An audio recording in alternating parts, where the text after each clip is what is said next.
blatantly raise the height of this because of how tall I am. I noticed it when I walked in, so it's down there earlier, and now it's up here. It's because I'm a human mountain.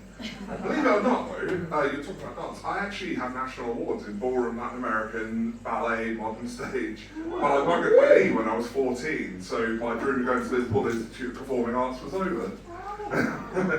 Yeah, so but it was fun whilst I did it. I liked it. Dance was good.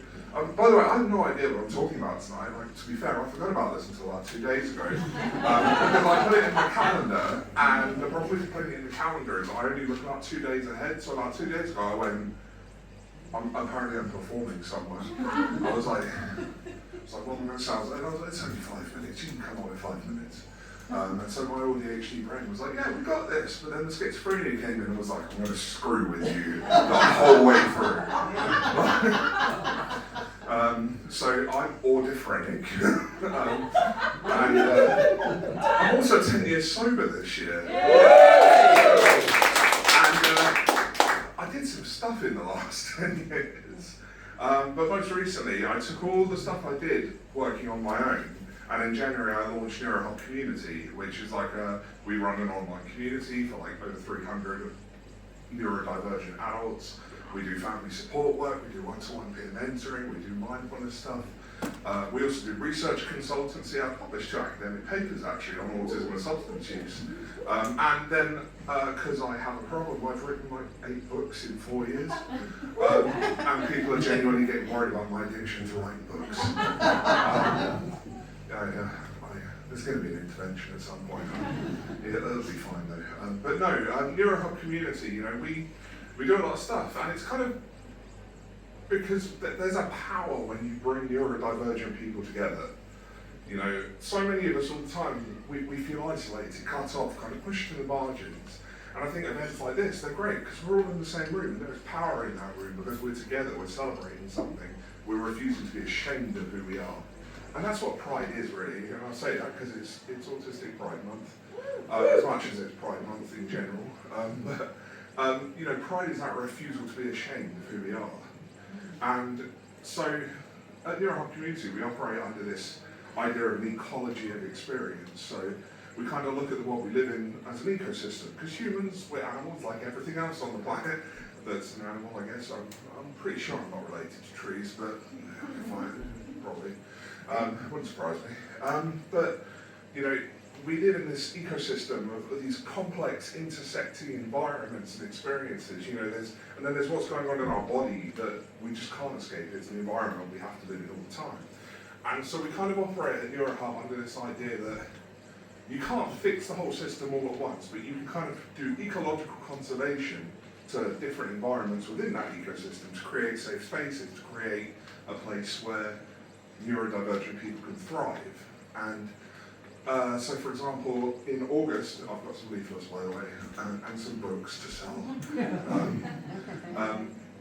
In August, we're having our Autistic Mental Health Conference. We've got a bunch of people coming to present really interesting stuff. A lot of them are presenting online, but we do have an in-person day on the Saturday, because it runs from the 14th of August to the 16th. And on the Saturday, we have in-person, and it'll be hybrid, so people can watch from wherever they are, and people with tickets also get access to the recording. I'm really excited about the Friday though, because we have Dr. Nick Walker. And I don't know if anyone here knows Nick Walker. Nick Walker was like one of the people who founded the neurodiversity movement. Like, they were there, like in the early 90s in the INLD community where the term neurodiversity first got coined. I've worked with them a few times, they're fantastic, but they wrote Neuroqueer Heresies, which if you haven't read Neuroqueer Heresies, read it. It radicalised me, to be fair. And I say that literally because now I hate all forms of normativity, and people find me difficult to be around. But that's okay, because I don't like people. So.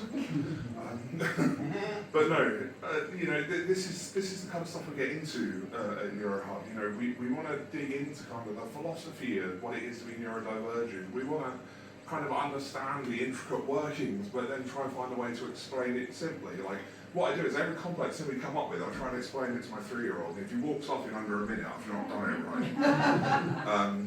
So I have to make it interesting enough for a 3-year-old to listen for more than a minute. That's my rule. Still working on that, to be fair. I'm reading a lot of Deleuze and Guattari, if you haven't heard of them.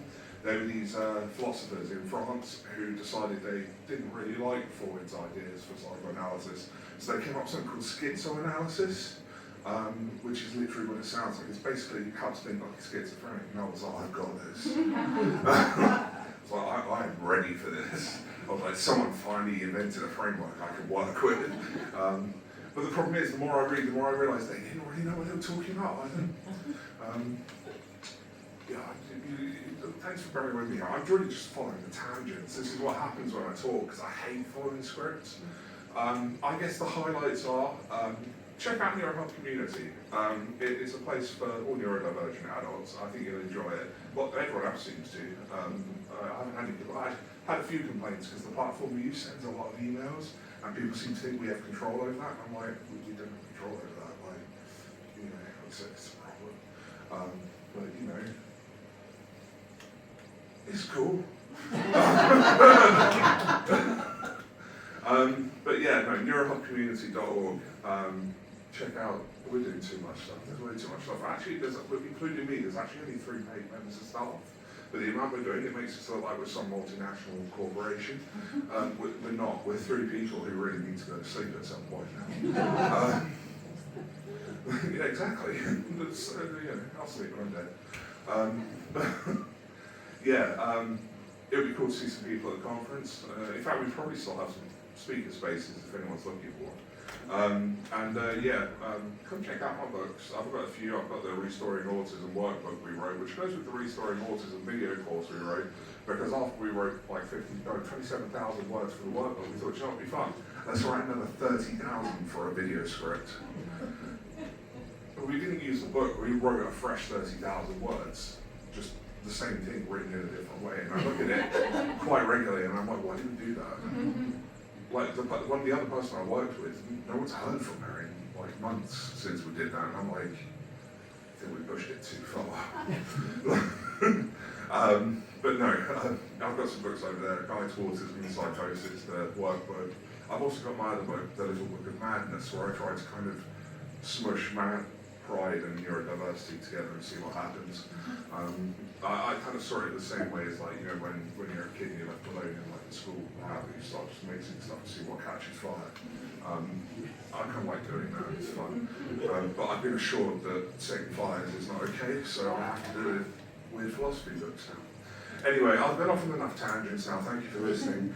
This has been me just coming up with whatever came into my head, because what you said, you know, be authentically ADHD, so this is me being authentically ADHD.